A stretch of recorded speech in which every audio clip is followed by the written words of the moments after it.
नमस्कार, स्वागत है आपका। आप देख रहे हैं जी पुरवैया। मैं हूं आपके साथ सुमित झा। 7.9 वाला जलजले ने अनगिनत जख्म दिए हैं, जिनकी गिनती जारी है। अब तक 3700 से ज्यादा मौत की खबर है। नेपाल में हजारों लोग घायल हैं और लाखों के चेहरे पर दहशत की लकीरें हैं। इस जलजले से मिले जख्म शायद ही भर पाएं। जिन्होंने अपनों को खोया है वो शायद ही उस खौफनाक मंजर को भूल पाएं। लेकिन सवाल है कि कैसे हम आप इस जलजले से बच सकते हैं और कैसे हम आप मिलकर तबाही को कम कर सकते हैं। इसी पर आज अगले 1 घंटे पुरवैया मुहिम।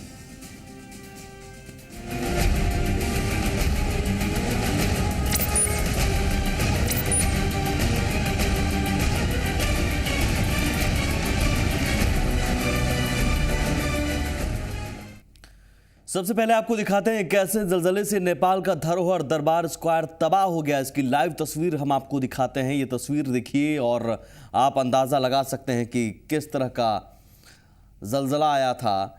दरबार स्क्वायर अचानक ढहने लगा, हिलने लगा और ये तस्वीर बता रही है कि क्या हुआ उस दौरान। काठमांडू में दरबार स्क्वायर में कई लोग आते हैं, बाहरी पर्यटक भी आते हैं, बाहर से लोग देखने आते थे इसे। यहाँ पर कई फिल्मों की शूटिंग भी होती रही, लेकिन इस जलजले ने इसे तबाह कैसे किया ये हम आपको दिखा रहे हैं। 2 तस्वीरें हम आपको दिखाने की कोशिश करते हैं। इसके बाद 2 तस्वीरें दिखाते हैं। 2 तस्वीरों में दरबार स्क्वायर कैसे हिला भूकंप के दौरान और भूकंप के बाद फिर दरबार स्क्वायर का क्या हालात। कहीं नामो निशान नजर नहीं, हर तरफ मलबा ही मलबा भूकंप के बाद। और भूकंप के दौरान दरअसल कैसे दरबार स्क्वायर तबाह हुआ वो भी हम आपको दिखा रहे हैं।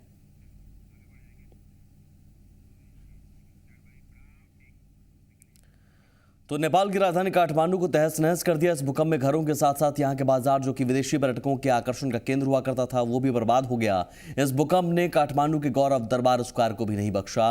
आपने तस्वीर दिखी, पूरी तस्वीर बता रहे हैं भूकंप के बाद क्या है दरबार स्क्वायर के हालात। जी मीडिया संवाददाता विशाल पांडे।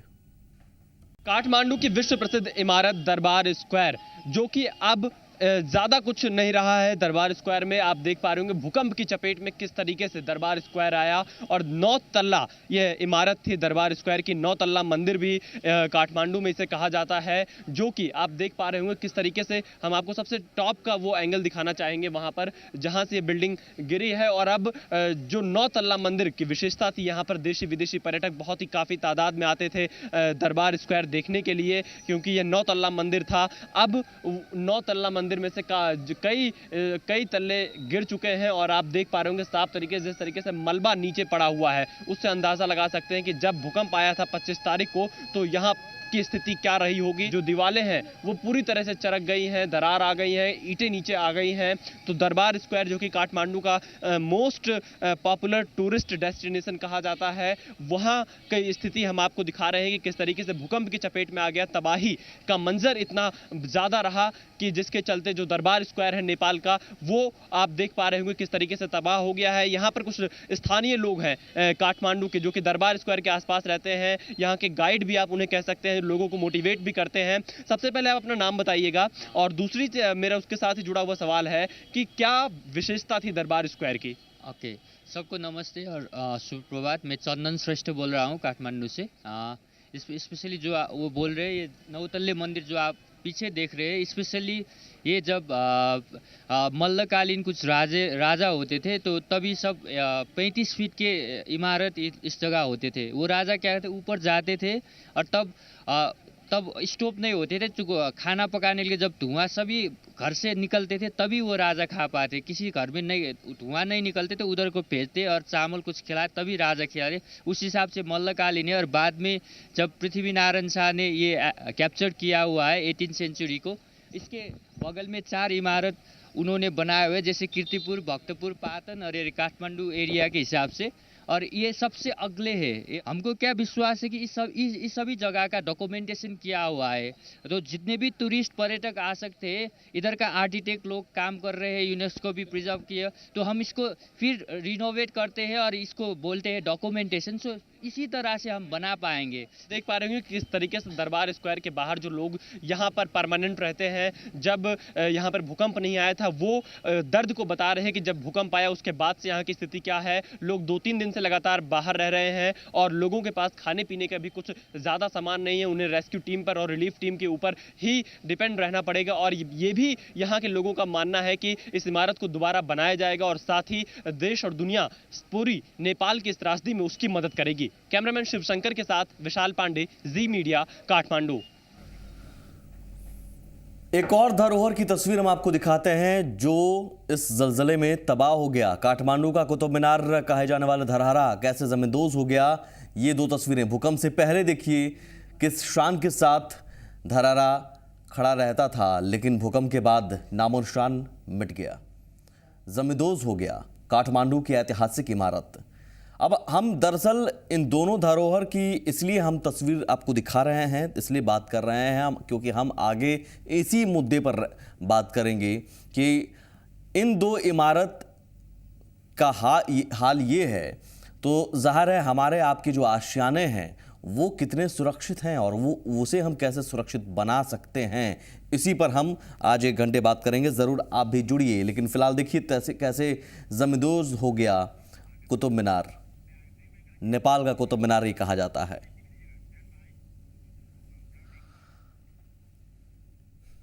और हमारे संवाददाता मुकेश ने जायजा लिया धरहरा जब जमींदोज हो गया उसके बाद क्या वहां पर हालात हैं। धरती को गुस्सा आया, धरती कई बार कांपी और नेपाल मलबे में तब्दील हो गया। ऐतिहासिक धरहरा जमींदोज हो चुका है, मलबे में तब्दील हो चुका है। यहाँ लोगों की भीड़ है, लोग यहाँ आए हैं, इस मलबे को देख रहे हैं। यहाँ जो धरहरा रहा है वह ऐतिहासिक रहा है, यहाँ के लोगों के लिए बहुत ही ऐतिहासिक महत्व रहा है। इसकी पहचान रही है, नेपाल की पहचान कराता था यह धरहरा, लेकिन आज यह अपना अस्तित्व गंवा चुका है। लोग यहाँ आ रहे हैं इसे देखने के लिए, इस नियत से आ रहे हैं कि यह तीर्थ स्थान है। जिस तरह लोग तीर्थ स्थान जाते हैं और वहां जाकर के भगवान का दर्शन करते हैं, उसी तरह धरहरा का भी लोग आ रहे हैं जो कई टुकड़ों में विभक्त है, उसका दर्शन करने के लिए। यहाँ कुछ लोग हैं, उन्हीं से जानते हैं कि क्या इसका रहा है महत्व, क्या कैसे धरहरा का जो क्या अस्तित्व रहा है, अब यह नहीं रहा अपने अस्तित्व। पुराने जमाने में भीमसेन थापा प्रधानमंत्री था, उसने अपना नाम रखने के लिए एक बड़ा इमारत रखने के लिए बनाया था। वो बनाया उस टाइम में बहुत अच्छा बनाया। वो कितना इमारत बनाया, वो कितना तल्ला में ईस्वी में बनाया वो तो मेरे को भूल गया। और बना के बाद उसके 1990 विक्रम संवत में ये फिर ऐसे बड़ा भूकंप आया था। उसमें टाइम में 3 टुकड़ा बनकर टूट गया। जाने के बाद वो अभी भी किसी फोटोग्राफ के पास मिल सकता है वो फोटो। और वो टूट जाने का फिर युद्ध शमशेर 90 इंटा के टुकड़ा में साल लिखा है 1991 विक्रम संवत में फिर बनाया। बनाने के बाद बहुत अच्छा रहा था और यहाँ पर बहुत घूम रहा था। मैं भी ऊपर चला गया था पापा जी के पास, उस टाइम में बच्चा के टाइम में चला गया था। बहुत सुंदर लगता था। सर अभी टूट गया, हम क्या करें, ये धरती बहुत खुला हो गया। बहुत दुखी हैं। आप लोग आ रहे हैं, खंडहर में तब्दील है, इसको देखने के लिए बहुत दुखी है। अब कब बनाएगा ये, कौन बनाएगा? अब हम नेपाली लोग सब मिलकर ये सोचकर अभी अच्छा तौर से फिर से बनाना चाहिए। ये ताकत होना, हमारा एकजुट करना चाहिए नेपाली लोग का, सबका सब मिलकर। ये सब जो टूटा है अभी इस काठमांडू शहर, पाटन शहर, भक्तपुर और पूरा नेपाल में जो इमारत टूटा है सब बनाने का हिम्मत करना चाहिए अब नेपाली लोग ने। अब सब नेपाली लोग एकजुट बनकर, ये टूटकर नहीं, फूटकर नहीं, जुटकर बनाना चाहिए। ऐतिहासिक धरहरा नहीं रहा, लोग रो रहे हैं, पूरा नेपाल सुबक रहा है, पूरा नेपाल रो रहा है। जाहिर सी बात है कि बड़ा झटका नेपाल को लगा है और नेपाल को उबरने में 10 को लग जाएंगे। कैमरा पर्सन निरंजन के साथ मुकेश कुमार सिंह, जी मीडिया, काठमांडू। तो जाहिर है इस भूकंप के बाद मची तबाही ने और तबाही की इन तस्वीरों ने एक बार फिर हमारे आपके सामने सवाल खड़े कर दिए हैं कि आखिर कैसे भूकंप से होने वाली तबाही को हम कम कर सकें, कैसे हम अपने आशियाने और इमारतों को सुरक्षित रख सकें। हालांकि एक तस्वीर हम आपको दिखाते हैं जो उम्मीद भरी है। एक दरअसल मशीन तैयार की गई है। आईआईटी कानपुर ने एक्सेंट्रिक मास मेकर मशीन तैयार की है, जिसे बिल्डिंग या पुल के ऊपर रखकर जांच की जा सकती है कि इमारत भूकंप के झटकों को सह सकता है या नहीं। इससे बिल्डिंग को भूकंप रोधी बनाने में सहूलियत मिलेगी। मशीन की तस्वीर हम आपको दिखा रहे हैं। दरअसल ये मशीन किसी बिल्डिंग के रूफ में के ऊपर रखकर इस तरह के शॉक दिए जाएंगे और उसके बाद अंदाज़ा लगाया जाएगा कि क्या वाकई ये भूकंप जो झटके आएंगे उसे ये बिल्डिंग सह पाएगी कि नहीं। ज़ाहिर एक ईसीजी मशीन के तौर पर है, ये बिल्डिंग की ईसीजी जांच होगी।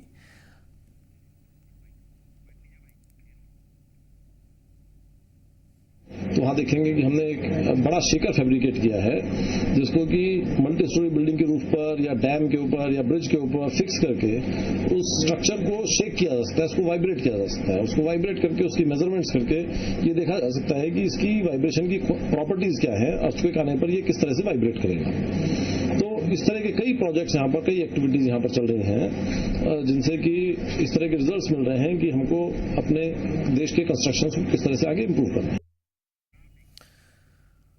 और हमारे साथ 3 मेहमान मौजूद हैं। रांची से हैं दिलीप श्रीवास्तव, हैं प्रोजेक्ट कंसल्टेंट हैं। स्वागत है सर आपका। प्रोफेसर आरबी सिंह हमारे साथ है, भूगर्भ शास्त्री। अनिल कुमार सिन्हा साहब हैं, उपाध्यक्ष बिहार राज्य आपदा प्रबंधन प्राधिकरण के। स्वागत है सर आप सभी मेहमानों का।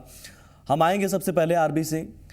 आरबी जी, जो हमने तस्वीर देखी 2 धरोहरों की, हमने देखा दरबार स्क्वायर कैसे तबाह हुआ, हमने देखा जो नेपाल का कुतुब मीनार कहा जाने वाला धरारा तबाह हुआ, और फिर हम देख रहे हैं एक मशीन की तस्वीर।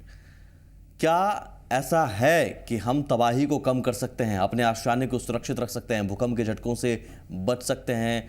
कुछ ऐसी मशीन है या उन मशीन का इस्तेमाल करके बिल्डिंग को भूकंप रोधी मुकम्मल तरीके से बनाया जा सकता है? हाँ, देखिए ये संभव है और बहुत अधिक चीज़ें संभव है। ये 2 धरोहर जो नेपाल का नेस्तनाबूद हो गया या बर्बाद हो गया, ये तो नेपाल की संस्कृति का एक बहुत बड़ा लॉस है।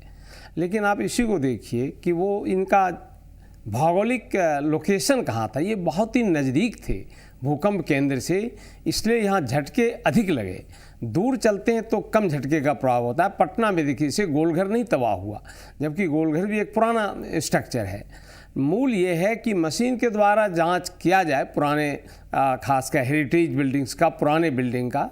लेकिन उससे भी बड़ी तबाही तो ये है कि नए बिल्डिंग जो बने हैं, जो ये अट्टालिकाओं जैसे बनाए जा रहे हैं, उसमें ज़्यादा खतरे हैं। काफ़ी लोग उसमें रह रहे हैं, काफ़ी कार्यालय उसमें चलते हैं, और अगर उनका निर्माण भूकंप निरोधी तकनीक से नहीं हुआ है तो ये पटना जैसे शहर या नए उभरते शहर काठमांडू में ये सबसे ज़्यादा खतरा है। इसलिए ये बहुत आवश्यक है। ठीक है, उससे जांच तो कराई जाए, जांच की मशीन है, लेकिन उसकी एक क्षमता है। हमें जहाँ तक नॉलेज है कि वो रिक्टर स्केल 8 तक का ही है। मान लीजिए कहीं 9, 9.5 का जलवा आ गया तो फिर वो भी नहीं काम करेगा।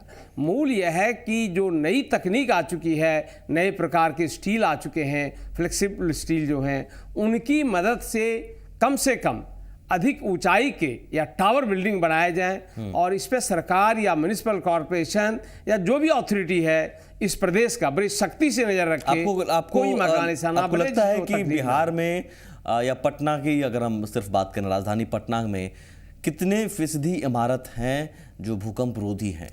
हमें जो अंदाज है वो 5% से ज़्यादा नहीं होगा, वो भी आई डाउट, वो भी नहीं होगा। और मतलब लगभग आप कह रहे हैं 100% इमारत है भूकंप रोधी नहीं है। कुछ ही भूकंप विरोधी तकनीक पर आधारित हैं।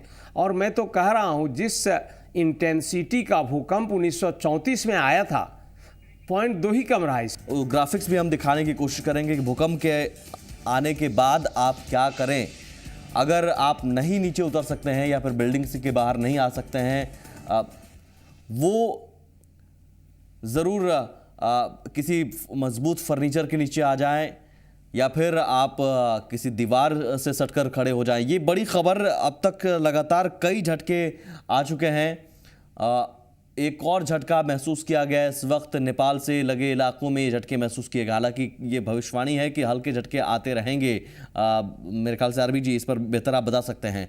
अभी एक और बार झटका महसूस किया गया। बिल्कुल, ये सबसे आपने जो अपील की है महत्वपूर्ण है कि कोई दशा तब नहीं होगा। जो बड़ा झटका था कल आ चुका है, और अब जो भी झटके आएंगे वो छोटे झटके आएंगे। लोगों को घबराने की बिल्कुल कोई ज़रूरत नहीं है। पहली प्राथमिकता क्या होनी चाहिए? देखिए, सबसे पहले जब ये भूकंप आता है तो ये एक ऐसा इवेंट होता है कि लोगों में घबराहट होती है, लेकिन उसमें पैनिक नहीं करना चाहिए।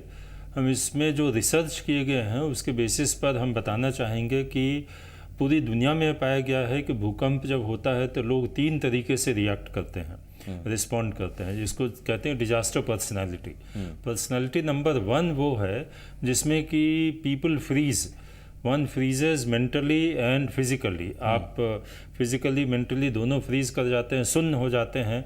तो इसका मतलब कि अगर आपके सामने कुछ हो रहा है, कुछ गिर रहा है, तो आप कोई एक्शन लेने की स्थिति में नहीं है, तो नेचुरली आप इंजर्ड होते हैं और आप फिर उसमें किल भी हो सकते हैं। दूसरी जो पर्सनैलिटी है वो उन लोगों की है जो कि ओवर रिएक्ट करते हैं, और इतना ओवर रिएक्ट करते हैं और पैनिक करते हैं कि आप लोगों ने देखा होगा कई बार कि वीडियोस में कि लोग 10वें, 20वें, 30वें महले से अपने पार्टनर्स का हाथ पकड़ के वहाँ से कूद जाते हैं। तो उस इतना पैनिक कर जाते हैं, कोई रैशनली सोच नहीं पाते हैं, and then they jump to their death. लेकिन fortunately, and I say fortunately, there is a third type of personality which is of those people who know what to do, क्या करना है, और साथ ही साथ इम्पॉर्टेंट है कि हमें कैसे करना है। क्या करना है नॉलेज है, और कैसे करना आपका प्रैक्टिस है, रिहर्सल है। तो ये हर लोगों को अब ये समझना चाहिए कि हमें डिजास्टर पर्सनैलिटी 3 में होना चाहिए। हर व्यक्ति को ये कोशिश करनी चाहिए जानने की। सरकार ये सूचना दे रही है, तरह तरह के स्रोतों से दिया जा रहा है, आप लोग दे रहे हैं, हम लोग इसके लिए प्राधिकरण की ओर से तरह तरह के आईसी मटेरियल्स को हम लोग ने तैयार किया है, जिसको समय समय पर भूकंप सुरक्षा सप्ताह के समय हम लोग इसको भेजते हैं सभी जिलों में, पंचायतों में, कम्युनिटीज़ में, स्कूल्स में। तो लोगों के लिए जानना बहुत ज़रूरी है कि आपको क्या करना है और कैसे करना है। बिल्कुल, कुछ और आपके पास हैं जो हम चाहेंगे आप दिखाएं हमें और दर्शकों को बताएं इसमें क्या है, भूकंप से कैसे बचाव करें, इसमें क्या है। हम चाहेंगे कि मेरे दर्शक इसे देखें और मैं चाहूँगा कि आप इसमें बताया गया कि यदि आप घर या इमारत के अंदर हैं तो आप क्या करें, यदि आप घर के बाहर हैं, यदि आप स्टेडियम, पंडाल, सभागार में हैं, या भूकंप के झटके रुक जाने के बाद, तो अगर आप किसी घर या इमारत के अंदर में हैं, अगर आप ग्राउंड फ्लोर पर हैं, तब तो आप निकल जाइए और किसी ऐसे ओपन स्पेस में जाइए जहाँ पर कि कोई खंबा या बिजली का पोल या और बिल्डिंग के पास नहीं हो, कोई पेड़ नहीं हो, क्योंकि वो भी इसमें गिर सकता है, उससे आपको फिर इंजरी हो सकती है।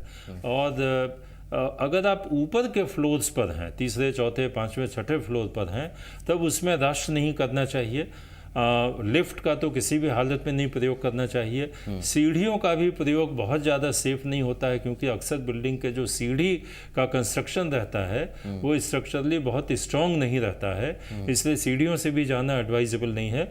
इसलिए उसमें बेस्ट है कि झुको ढको पकड़ो, जो कि इसमें बताया गया है। इसमें झुको ढको पकड़ो हम लोग ने इस चीज़ को बताया गया है, इसको स्कूलों में और हर जगह हम लोग बताते हैं, कम्युनिटीज़ में। एक तो ये है, या फिर आप कोने में चले जाइए, रूम के कोने में, या कोई डोर का फ्रेम है वहाँ चले जाइए। तकिया मिलता है तो तकिया को सिर के ऊपर रख लीजिए, जिससे कि कोई फेटल नहीं हो सकता है बॉडी में इंजरी हो जाए ऐसे इवेंट में, लेकिन कम से कम वो फेटल नहीं होगा।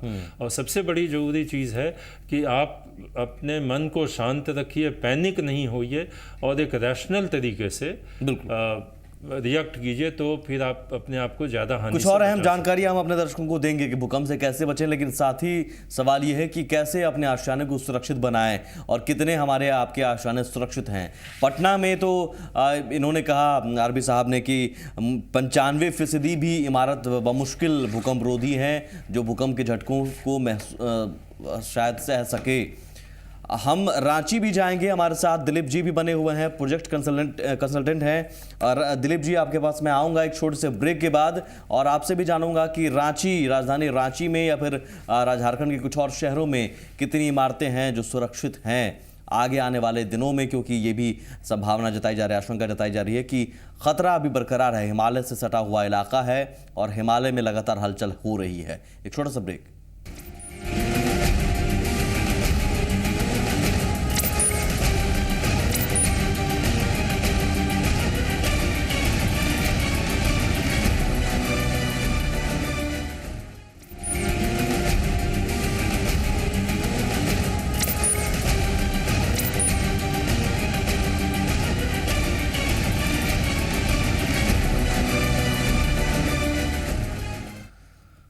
तो ज़लज़ले ने जख्म दिए हैं, लेकिन आगे जख्म ना मिले, कम मिले, इसकी क्या तैयारी हमारी आपकी है या फिर सरकार ने क्या तैयारी की है, यही हम बताने की कोशिश कर रहे हैं, दिखाने की कोशिश कर रहे हैं। ज़रूर आप भी जुड़िए। हमारे साथ आरबी सिंह साहब हैं, अनिल सिन्हा साहब हैं हमारे साथ, और दिलीप साहब हैं हमारे साथ, रांची से प्रोजेक्ट कंसल्टेंट हैं। दिलीप जी, सबसे पहले मैं आपसे जानना चाहूँगा कि इस तबाही के बाद आप क्या देख पा रहे हैं? राजधानी रांची या झारखंड के आसपास इलाकों में जितनी इमारतें बन रही हैं लगातार या बनी हुई हैं, वो क्या इस जलजले से को सह पाएगा? उन इमारतों को क्या भूकंप रोधी बनाया गया है या फिर उन झटकों से को सहने की ताकत है उन इमारतों में? ऐसी कितनी फीसदी इमारतें हैं? देखिए, ऐसा है कि ये जो अर्थक्वेक अभी आया है, इसके कारण क्या हुआ है कि ये बिहार झारखंड का ही बात नहीं है, पूरे इंडिया में एक अवेयरनेस आया है कि भाई हमने प्रिकॉशन नहीं लिया, हम काम किए। बिल्डिंग जो नॉर्मली बनती है, हम स्पेसिफिक बिल्डिंग का बात कर रहे हैं, तो बिल्डिंग क्या है, ऑर्गेनाइज सेक्टर में बिल्डिंग बनता है और अनऑर्गेनाइज सेक्टर में बनता है। बेसिकली ऑर्गेनाइज सेक्टर में का मतलब हुआ कि गवर्नमेंट बिल्डिंग हो गया, ऑर्गेनाइज सेक्टर में है, या जो कॉर्पोरेट सेक्टर में जितने बिल्डिंग बनते हैं, जैसे टाटा स्टील की बिल्डिंग है, जिंदल और बड़े बड़े जो इंडस्ट्रियल हाउसेज हैं। दूसरे फिर ऑर्गेनाइज सेक्टर में हम लोग जो आते हैं, उसके आगे एक अनऑर्गेनाइज सेक्टर। अनऑर्गेनाइज सेक्टर में ऐसे भी लोग हैं जो लोग बिल्डर बन के काम करते हैं, कुछ लोग अपना मकान बनाते हैं। नॉर्मली क्या होता है, इंडिया में बेसिक प्रॉब्लम है, या बिहार झारखंड या रांची हम लोग जहाँ भी बात कर रहे हैं, बेसिक प्रॉब्लम है कि यहाँ पे प्रॉपर प्लानिंग नहीं होती है। जैसे किसी भी प्रोजेक्ट का 3 पार्ट बहुत इंपॉर्टेंट होता है। प्री कंस्ट्रक्शन स्टेज मीन्स वहाँ पे डिज़ाइन और प्लान जो है प्रॉपर होना चाहिए। उसी हिसाब से डिज़ाइन का मतलब सिर्फ जो है एक आर्किटेक्चरल ड्राइंग या अप्रूवल के लिए एक ड्राइंग लेना ही नहीं होता है।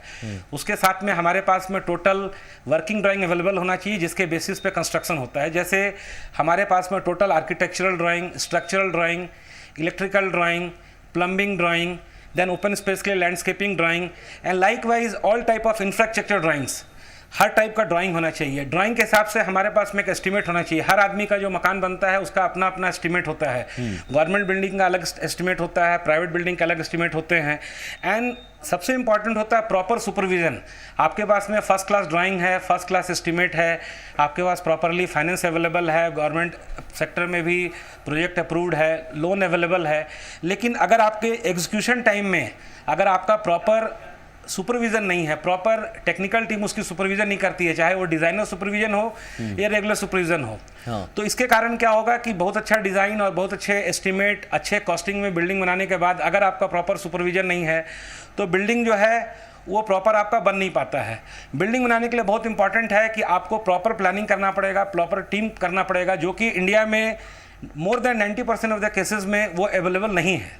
वो क्यों नहीं है और कैसे हो पाएगा? यही तो सवाल है कि हर बार भूकंप आता है और हम आप चर्चा करने बैठ जाते हैं, फिर शायद सब कुछ बुला दिया जाता है। सरकार भी थोड़ी देर कुछ दिनों तक कहती है कि इमारत बनवाएंगे ऐसे जो भूकंप रोधी हो, लेकिन कुछ नहीं होता है। आपको याद होगा 2008 में शायद नीतीश कुमार सिर्फ भूकंप रोधी इमारतों के लिए कैबिनेट की बैठक तक बुलाई थी उन्होंने, भूकंप से निपटने के उपायों के लिए, लेकिन हुआ कुछ नहीं। करेक्ट।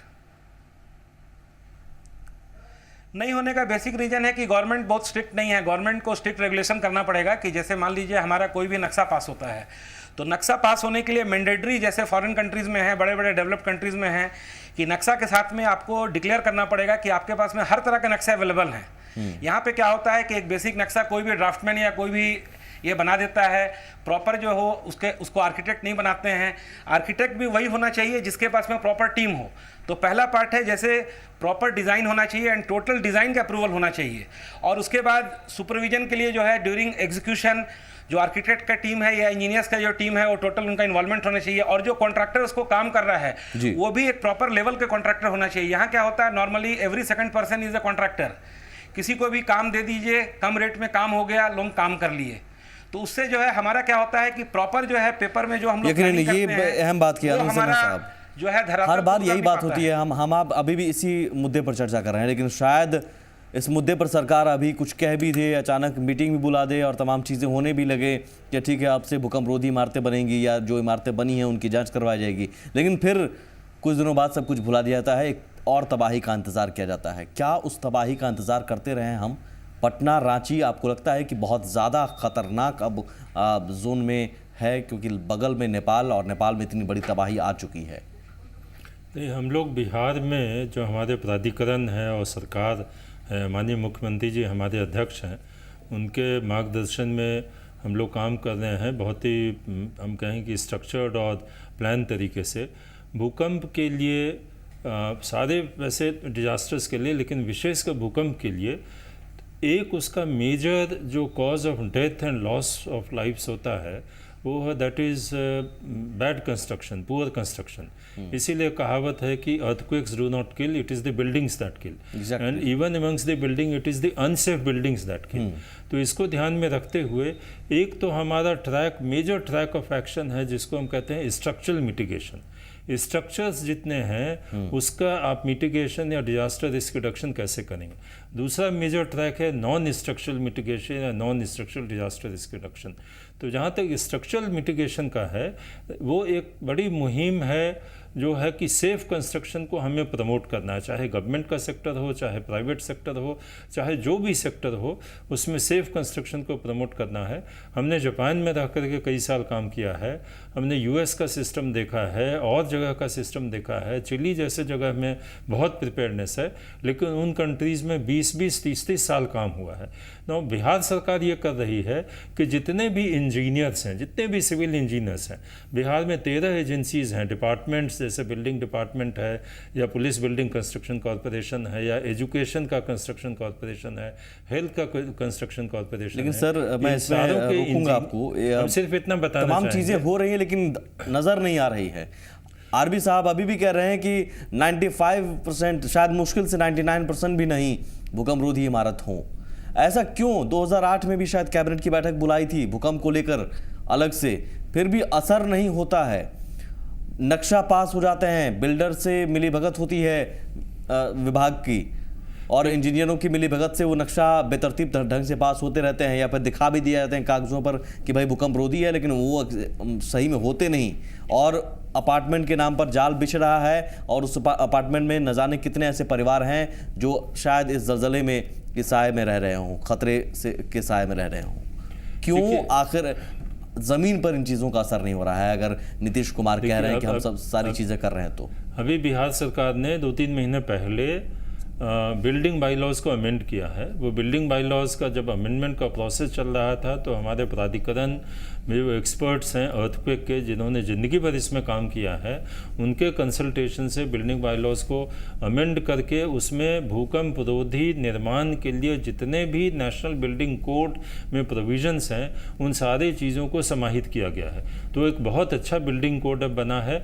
अब अगला स्टेप ये है कि जितने हमारे म्यूनिसिपल कॉरपोरेशंस हैं जिनको कि ये पावर्स हैं, जिनकी रिस्पॉन्सिबिलिटी है, स्टैट्यूटरी रिस्पॉन्सिबिलिटी है डिज़ाइंस को क्लियर करने की, अब ये काम उनको करना है। लेकिन उनको इसमें हम लोग सपोर्ट कर रहे हैं। जितने भी म्यूनिसिपल, कल हमारे यहाँ, और हम ये वैसे भी कर रहे हैं, अभी तो एक इमरजेंसी में किया जा रहा है, लेकिन जितने पटना म्यूनिसिपल कॉरपोरेशन और जितने म्यूनिसिपल कॉरपोरेशंस बिहार में हैं उनके इंजीनियर्स की ट्रेनिंग की जा रही है, उनके आर्किटेक्ट्स की ट्रेनिंग की जा रही है, उनके और जो सीनियर ऑफिसर्स हैं जो इसमें लगे रहेंगे उनकी ट्रेनिंग की जा रही है।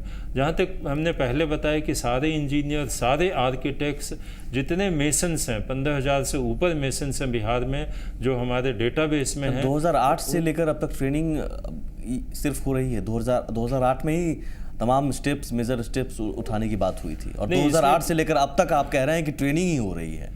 नहीं, इसमें काफ़ी कुछ, अब 2008 का मुझे नहीं पता है, लेकिन हमारे प्राधिकरण में इसका डिसीजन जो है वो 2 साल पहले हुआ था माननीय मुख्यमंत्री जी की अध्यक्षता में, और इसमें काफ़ी तो विपाट जो जितने इतने अपार्टमेंट्स जो बने हुए हैं, जो लाखों परिवार उसमें रह रहे हैं, तो फिर उनका क्या?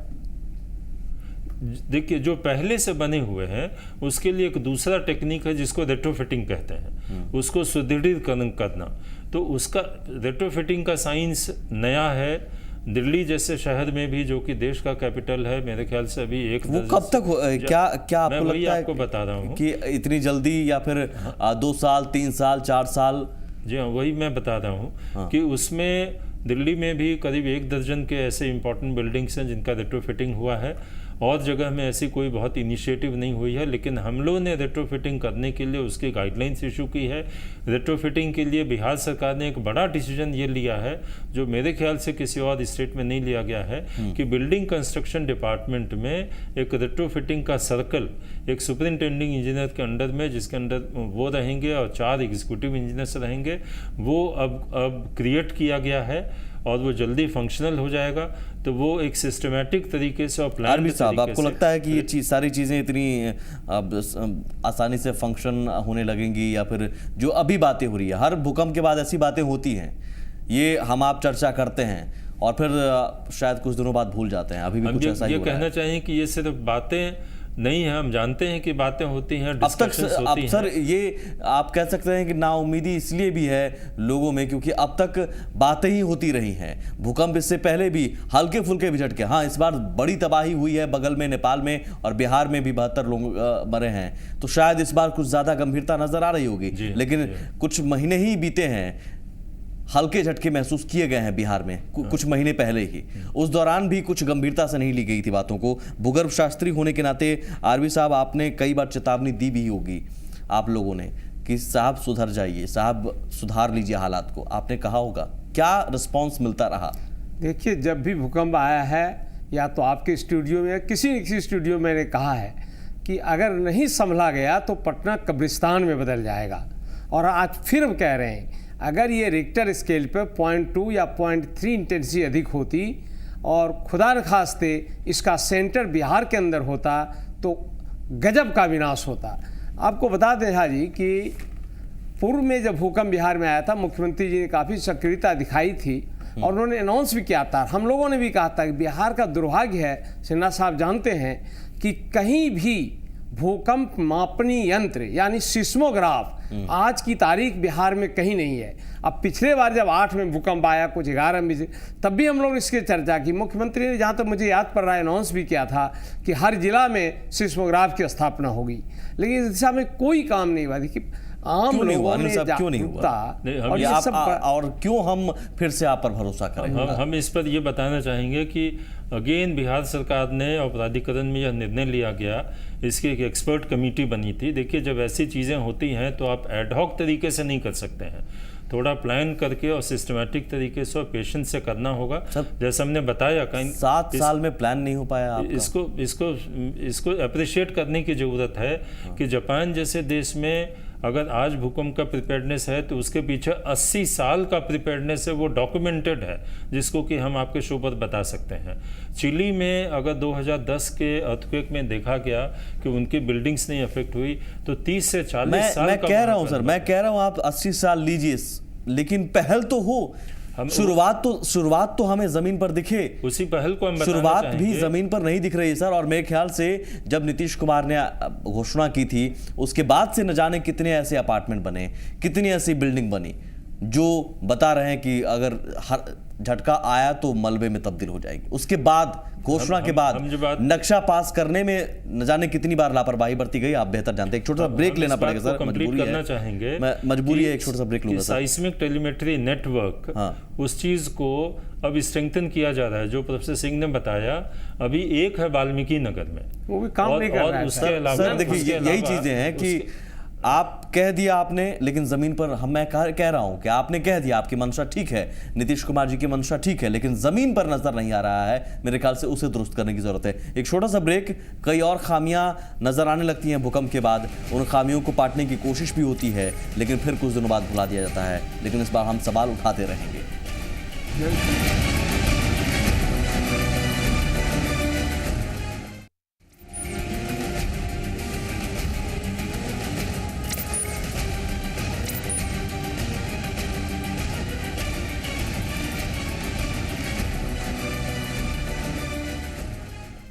जल्जले से जख्म मिले हैं, लेकिन आगे जख्म ना मिले, इसके क्या उपाय किए जाए, हम इस पर चर्चा कर रहे हैं। क्योंकि बिहार झारखंड जल्जले की जद में है, ये तय है।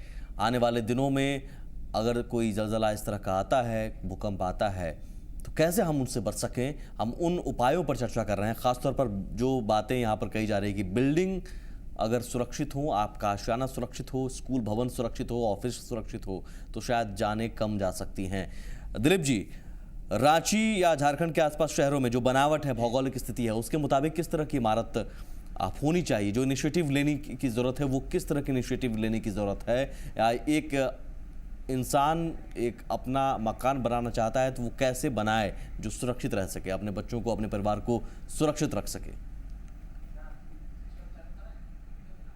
देखिए, कुछ बहुत बेसिक बात है जिस पे ध्यान देना होगा। जैसे हर इंडिविजुअल जो है मकान बनाता है, तो बहुत सिंपल है कि किसी भी मकान बनाने के पहले उसका प्रॉपर कंटूर सर्वे कर ले, उसका सॉइल टेस्ट कर ले, देख ले कि भाई उसका जो सॉइल अवेलेबल है उसमें लूज सॉइल नहीं होना चाहिए। इससे लूज सॉइल होने के बाद क्या होता है, अगर विदाउट एनी सॉइल टेस्टिंग के आप कंस्ट्रक्शन शुरू करते हैं तो लूज सॉइल होने से क्या होता है, सेटलमेंट का डर रहता है।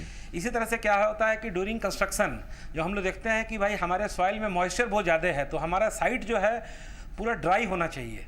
ड्राई होने से क्या होता है कि हमारा जो है सेटलमेंट का फिर जो है बेसिक प्रॉब्लम क्या होता है, settlement and displacement till plinth level.